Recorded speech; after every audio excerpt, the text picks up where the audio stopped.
Hey everyone, and welcome back for another deep dive. Today we're going to be diving into some seriously fascinating stuff. We're talking U.S. research into gravity control propulsion. Yeah, you heard that right? Anti-gravity. That sounds like something straight out of science fiction, right? Totally. But believe it or not, this wasn't just some wild idea dreamt up by sci-fi writers. The U.S. government poured a ton of resources into researching this stuff for almost 2 decades, from the mid-50s to the early 70s. It's intriguing, isn't it? Because on the one hand, you have this research, which seems like it's pulled straight from the pages of a comic book. But on the other hand, you have the U.S. government, a pretty serious and, well, grounded organization, taking it seriously enough to invest in it for that long. Exactly. So that's what we're going to try to unpack today. You sent over some excerpts from that Wikipedia article on the subject, the United States Gravity Control Propulsion Research one. And it's a wild ride. Real science, aerospace history, conspiracy theories, this topic's got it all. It really does. It touches on so many different areas, and that's what makes it so fascinating to explore. I mean, you've got real physics and engineering involved, but you also have this element of mystery and the unknown. And of course, you can't talk about this subject without bumping into those, let's say, unconventional theories. Exactly. So let's dive in. First things first, we got to establish that this research, wild as it sounds, was actually a real thing. Oh, it was definitely real. And not just some small scale under the radar project either. We're talking about research that was reported on in mainstream publications like Aero Digest and the Aeroplane. Even the New York Herald Tribune covered it. Wow, so this was pretty out in the open then. Well, to a certain extent, yes. There were articles, reports, and even public discussions about it. But at the same time, there's this strange lack of physical evidence. Like, we have prototypes and artifacts from other ambitious projects, but when it comes to this gravity control research, things get a little murky. Murky how? Like, what do you mean? Well, for example, there are hardly any photos or blueprints or actual devices that we can point to and say, hey, look, this is what they were working on. It's like a lot of the physical evidence, if it ever existed, just vanished. Okay, so we've got this intriguing mix of public acknowledgement and then this sort of shadowy absence of physical proof. It makes you wonder what they were really up to. It really does. And it fuels those conspiracy theories, of course. But putting that aside for a moment, let's talk about what actually sparked this whole surge of interest in gravity control in the 1950s. Yeah, what got the ball rolling? Was it just like the whole space race thing? Everyone was obsessed with rockets and satellites and pushing the boundaries of what was possible. That definitely played a role, but it seems like there were a few key figures, specifically physicists, whose work really got people thinking about the possibility of controlling gravity. Okay, who are we talking about here? Give me some names. Well, one of the most influential figures was a physicist named Bryce DeWitt. In 1953, he wrote this essay for the Gravity Research Foundation. Yeah, that Gravity Research Foundation, the one that still gives out those essay awards today. Wait, hold on. The Gravity Research Foundation, the one that's kind of known for being a bit out there. That's the one. And it might seem ironic, but this organization, which was founded by an economist named Roger Babson, played a surprisingly significant role in all of this. Really? Ah. So what did DeWitt say in his essay that was so important? Well, up until that point, most research on gravity had focused on, understanding it, measuring it, maybe trying to shield against it. But DeWitt's essay was different. He basically said, hey, we need to stop just thinking about blocking gravity. We need to figure out if we can actually control it, manipulate it, make it work for us. Wow, that's a pretty bold statement. Like he was basically saying, forget just trying to resist gravity. Let's try to become the masters of it. Exactly. It was a call to action, a shift in thinking. And it seems like that essay really struck a chord with a lot of people. So DeWitt throws down the gauntlet. Who else was in this gravity control posse? Around the same time that DeWitt's essay came out, another physicist, Pascual Jordan, published a book called Gravity and the Universe. Now, Jordan was already a respected figure in the world of physics, and in this book, he really dived deep into some of the theoretical possibilities of manipulating gravity. Ooh, okay, so he was laying down some of the theoretical groundwork. Yeah, exactly. He was exploring things like, could you create artificial gravitational fields? Could you somehow weaken or even reverse gravity? His work was very theoretical, of course, but it provided a kind of framework for people to start thinking about these ideas in a more rigorous way. So we got DeWitt saying, let's control gravity. And then we got Jordan saying, here are some ways we might be able to do it, at least in theory. Who else was part of this early gravity control brain trust? Okay, so the third physicist who really helped to get this whole thing rolling was, well, he was kind of a controversial figure. His name was Burkhard Heim, and he was known for proposing some really wild ideas. Wild in what way? Like, really wild. I mean, we're talking about things like warping space-time to create a shortcut through space. Okay, hold up. Warping space-time. That sounds like something straight out of Star Trek. It does, right. But Heim was serious. He actually presented some of his ideas at a meeting of the International Astronautical Federation. And even though a lot of people thought his theories were, well, a little too out there, they definitely captured the imagination of some folks who were working on these gravity control projects. So we've got these three physicists, DeWitt, Jordan, and Heim, all sort of planting these seeds, getting people to think about gravity in a whole new way. Did their ideas actually translate into real research programs? Oh, absolutely. In fact, three major research hubs emerged in the U.S. that were specifically focused on exploring the possibilities of gravity control. Okay, let's hear it. Who were these gravity control pioneers? First up, we have the Gravity Research Foundation. Yes, that same Gravity Research Foundation that DeWitt wrote his essay for. Wait, really? So they were more than just an essay contest. They were actually involved in research. Oh, yeah. They were founded by this guy, Roger Babson, who is actually an economist, not a physicist. But he was fascinated by gravity and believed that understanding it could lead to all sorts of technological breakthroughs. So he started this foundation to encourage and fund research into gravity, even though the idea of controlling it seemed pretty far out to a lot of people. It's kind of ironic, right? You have this organization that's, well, let's be honest, sometimes seen as a bit fringe, playing a key role in this whole gravity control saga. It is pretty ironic. But here's the thing. Even though the Gravity Research Foundation was often dismissed by some in the scientific community, they actually made some pretty important contributions to mainstream physics. Some people even argue that they played a role in the resurgence of general relativity research in the mid-20th century. Wow, okay, so this group that was focused on, anti-gravity might have actually helped to advance our understanding of gravity itself. That's a pretty wild twist. It is, and it just goes to show that sometimes even pursuing seemingly impossible goals can lead to unexpected breakthroughs in our understanding of the universe. Okay, so that's the Gravity Research Foundation. What about those other two research hubs you mentioned? All right, the next one's a bit of a head scratcher. It's the Aerospace Research Laboratories, or ARL for short, and they were part of Wright-Patterson Air Force Base, which, already kind of gives you a sense of the level of seriousness here. The thing is, the founding documents for their gravity control program are actually missing. Missing? What do you mean missing? Like, gone. Poof. Yeah. Nobody seems to know where they went or what happened to them. Okay, now that's just weird. So how do we know anything about what they were actually researching? Well, we have bits and pieces from other sources, like publications and reports that mention the ARL's work. But there are these conflicting accounts. For example, Roy Kerr, a scientist who actually worked there, called their anti-gravity research rubbish, basically saying it was a waste of time. Okay, so one guy who was there says it was all nonsense. But did anyone else have a different take? Yeah, on the other hand, you have publications like Product Engineering, which was a pretty reputable engineering journal at the time, reporting that the Air Force was actually encouraging research into something called electrogravitics. Electro what? Electrogravitics. It's a pretty fringe concept that suggests there's some kind of link between electromagnetism and gravity, and that maybe, just maybe, you could use electric fields to generate gravitational fields. Whoa, okay, that's bending my brain a little. So the Air Force, which is usually all about, planes and rockets and stuff, was interested in this kind of out there idea of electrogravitics. That's what some reports suggest, yeah. It's hard to say for sure what the ARL was really up to, especially with those missing documents. It's a bit of an enigma. Okay, so we've got the Gravity Research Foundation, which, despite its kind of quirky reputation, might have actually made some real contributions to physics. And we've got the ARL, which is shrouded in mystery and conflicting accounts. What about that third research hub? The third one is the Research Institute for Advanced Studies, or RIAS.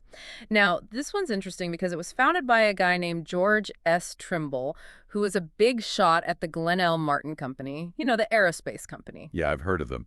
So this RIS place was connected to a major aerospace firm. Right from the start, yep.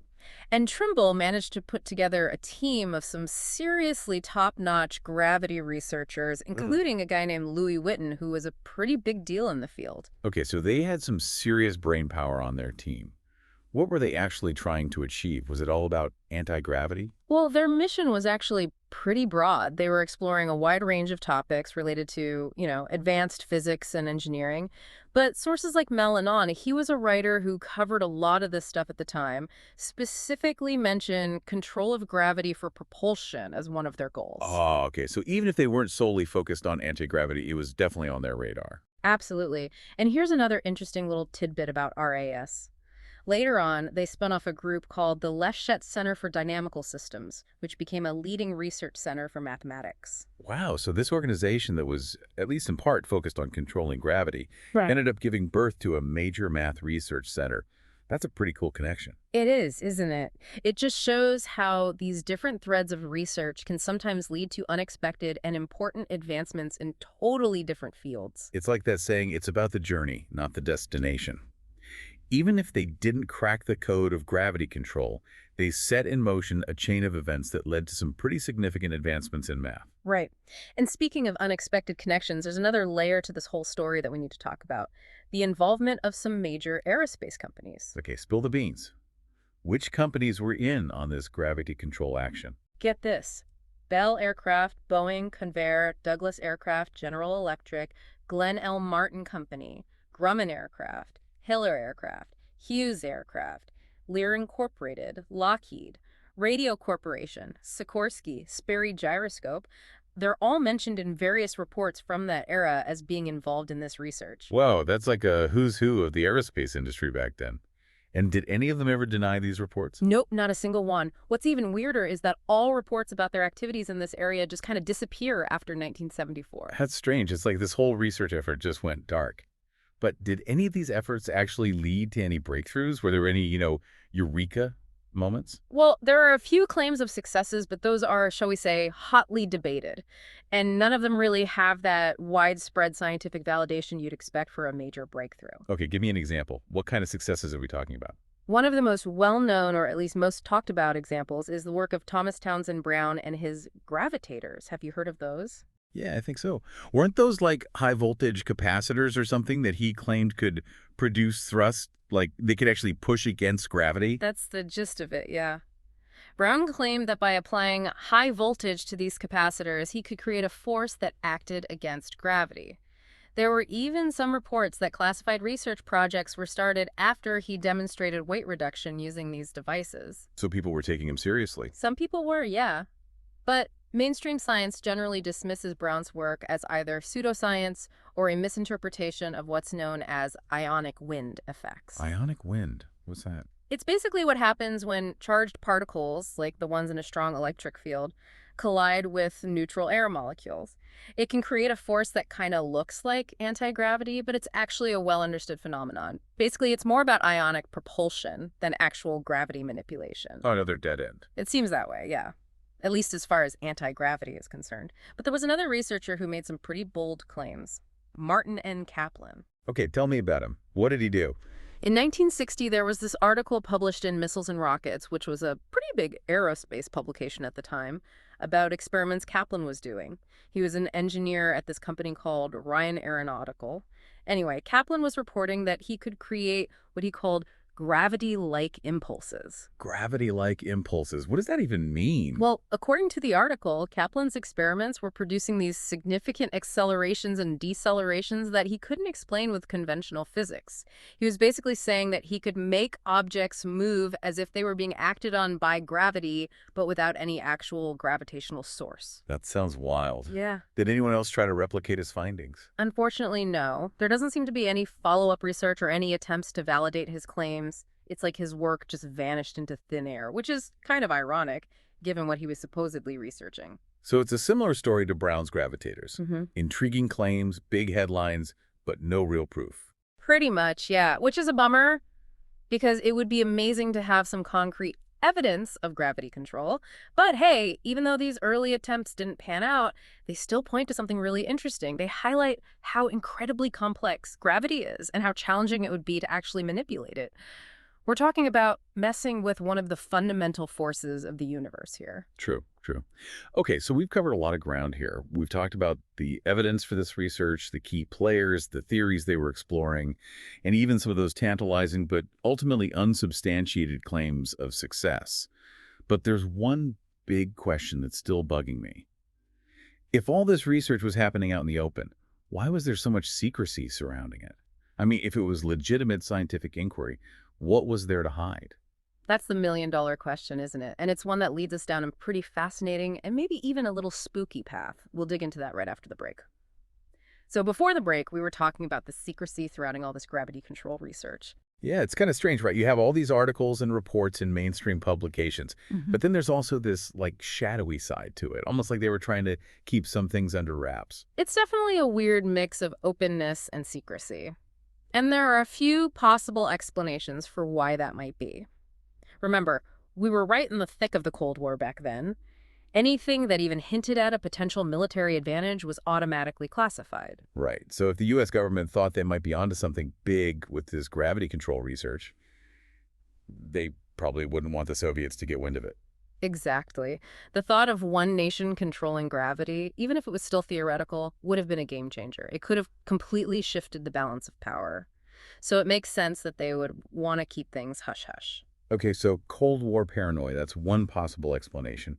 What else could be behind the secrecy? Well, there's also the possibility that the government was just trying to protect its investment. I mean, let's be real. This gravity control research was a long shot. They were throwing money at something that might have ultimately turned out to be a dead end. And if the public had found out about it, especially if they weren't seeing any results right away, it could have led to, well, ridicule, funding cuts, you name it. So maybe they were just trying to avoid embarrassment. Could be. Oh, maybe it was a bit of both. A mix of national security concerns and just wanting to avoid any negative publicity if things didn't pan out. It's hard to know for sure. Fair enough. Okay, so we've talked about the secrecy, but let's circle back to the research itself.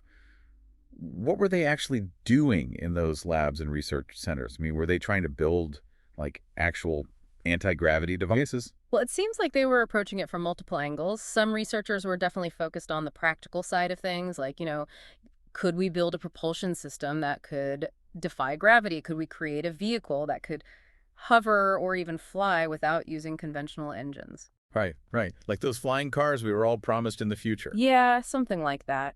But there was also a lot of fundamental research happening because, if you want to control something, you first got to understand how it works, right? Totally. So they were trying to figure out the nuts and bolts of gravity itself. Exactly. And it seems like the work of those three physicists we talked about earlier, DeWitt, Jordan, and Heim, really heavily influenced the direction of the research. Okay, quick recap. DeWitt was all about pushing beyond just shielding gravity and actually trying to control it. Jordan was exploring some of the theoretical possibilities of manipulating gravity. Yeah. And Heim, well, he was the one with the really far-out ideas, like warping space-time and creating shortcuts through space. Yep, you got it. And while Heim's ideas were pretty speculative, they definitely seemed to spark the imaginations of some of the researchers who were working on these projects. It's like they were saying, okay, if we could somehow bend space-time, then maybe, just maybe, we could actually achieve anti-gravity. That's wild. So did anyone actually try to put Heim's ideas into practice? There were definitely attempts, but as far as we know, nothing conclusive ever came of them. Remember those reports about Brown's gravitators? Yeah, the high-voltage capacitors that were supposed to produce thrust. Right. Some people believe that Brown's work was inspired by Heim's theories, although that's never been confirmed. The problem is, as we discussed earlier, mainstream science generally dismisses Brown's work as either pseudoscience or a misinterpretation of known physical phenomena. So no warp drives or anti-gravity spaceships just yet. Not that we know of, at least not publicly. But even though those early attempts at gravity control didn't lead to the kind of breakthroughs people were hoping for, they still served an important purpose. They highlighted just how incredibly complex gravity is and how much we still don't understand about it. True. It's like, we think we know gravity, right? It's what keeps our feet on the ground, what makes apples fall from trees.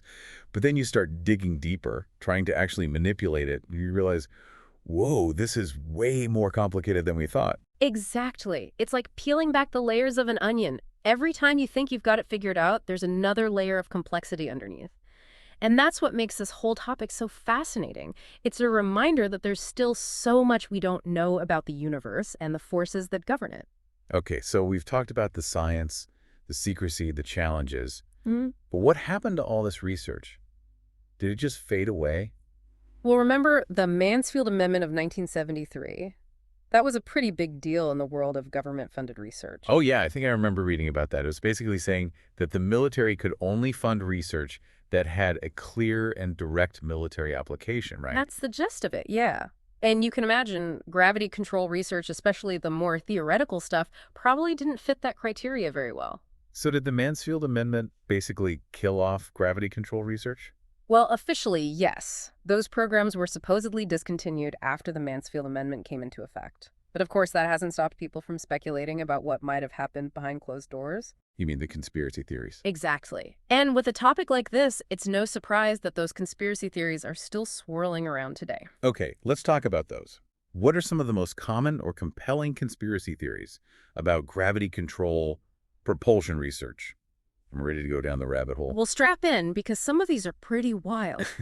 One of the most persistent claims is that the U.S. government recovered alien spacecraft, maybe from Roswell or some other alleged crash site, and that they've been secretly reverse engineering those technologies to create their own anti-gravity craft. Oh, wow. Okay, that's a classic one. So we're talking about those so-called ARVs, alien reproduction vehicles. Exactly. People who believe this theory point to the sudden increase in gravity control research in the 1950s as evidence that something big must have happened to trigger such intense interest.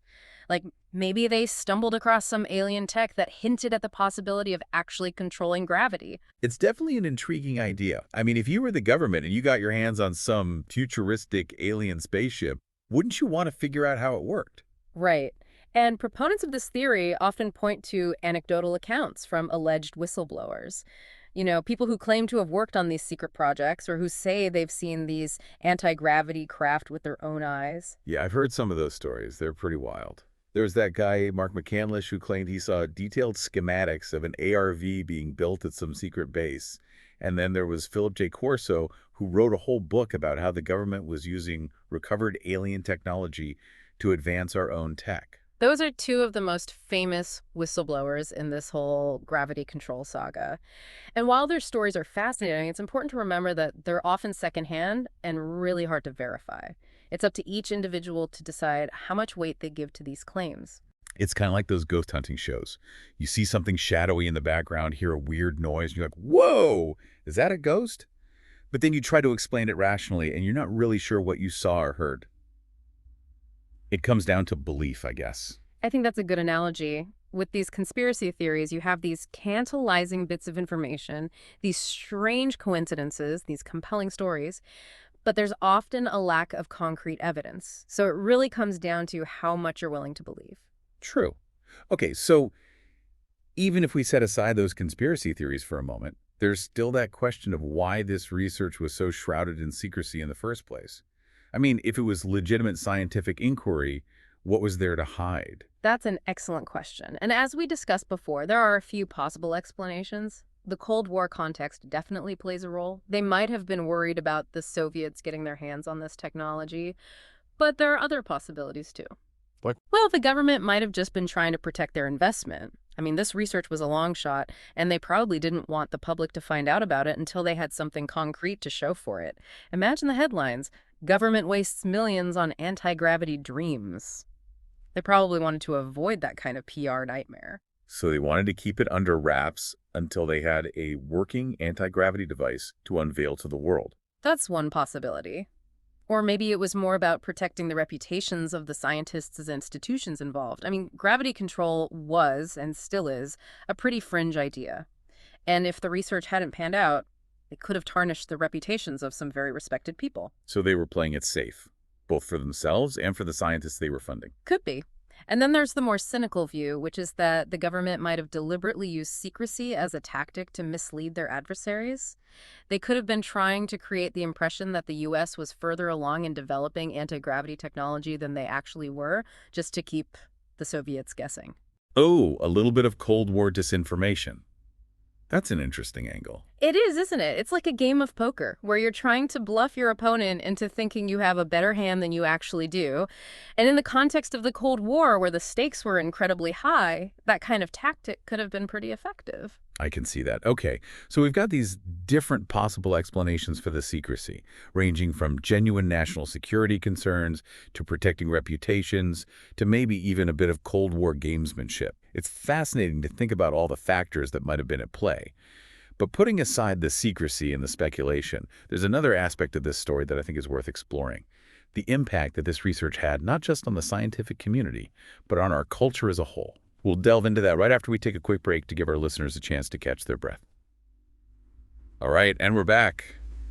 I gotta say, this whole deep dive into gravity control propulsion research has been a wild ride. Yeah. So much to unpack. It really has. And, even though this research was officially discontinued decades ago, it's amazing how it still manages to capture our imagination. It's like this topic just has this gravitational pull on our collective curiosity. We're drawn to the mystery, the possibility, the what ifs. Absolutely. It speaks to this deep-seated human desire to push the boundaries of what we know, to explore the unknown, to maybe even achieve the impossible. And the idea of controlling gravity, I mean, that's about as boundary pushing as it gets. Okay, so before we wrap up this deep dive completely, let's take a minute to recap some of the key points we've covered. We started by establishing that this research, as crazy as it sounds, wasn't just some fringe science fiction fantasy. It was a real, funded effort involving reputable scientists, institutions, and even major aerospace companies. Right. And we dove into the historical context, talking about the Cold War rivalry between the US and the Soviet Union, and how the potential military applications of gravity control would have been a huge driving force behind the research. We also explored some of the scientific theories that underpin this whole effort.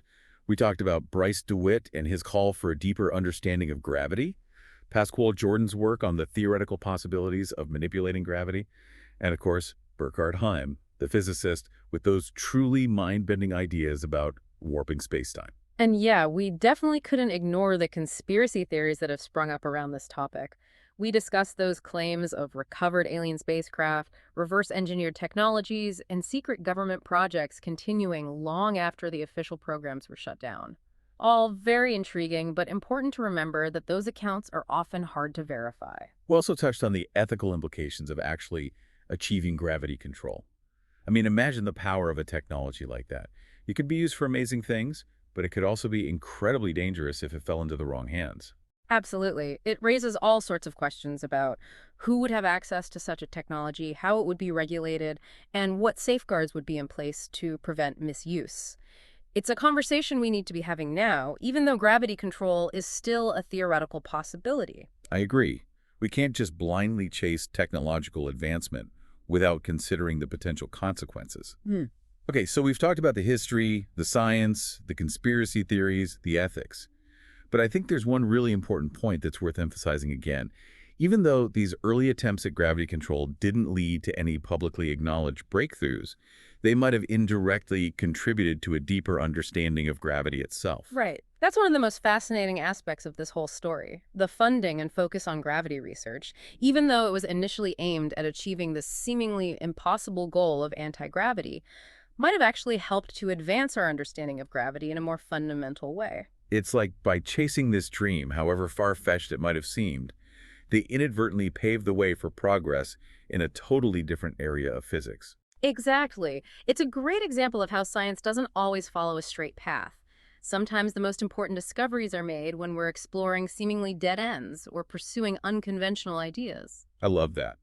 It's a reminder to stay curious, to keep asking questions, and to never be afraid to explore the unknown, even if it leads you down some unexpected paths. I couldn't agree more. The pursuit of knowledge is an adventure, and sometimes the most rewarding discoveries are the ones we least expect. Well, on that note, I think it's time to bring this deep dive to a close. It's been an incredible journey. We've delved into the history, the science, the intrigue, the speculation. And honestly, I'm walking away with even more questions than I started with. I think that's a good thing. It means this topic has sparked your curiosity, and that's what it's all about. Keep asking questions, keep exploring. And who knows, maybe you'll be the one to finally unlock the secrets of gravity control. Maybe one day. But for now, I want to say a huge thank you to you for joining me on this deep dive. It's been an absolute pleasure picking your brain and hearing your insights on this fascinating topic. The pleasure was all mine. I always enjoy exploring these kinds of unconventional and thought-provoking subjects. And a big thank you to our listener for sending in this awesome topic suggestion. Yes, thank you to our listener for sending us down this rabbit hole. And to all our listeners out there, keep those minds open, keep those questions coming, and keep exploring the world around you with a sense of wonder and curiosity. We'll see you next time for another deep dive into the unknown.